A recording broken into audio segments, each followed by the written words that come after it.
Here we have these adorable little crochet capybaras.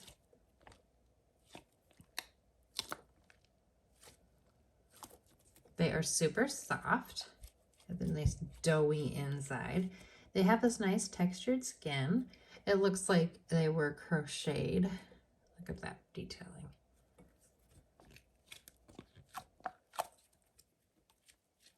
Easy to squeeze.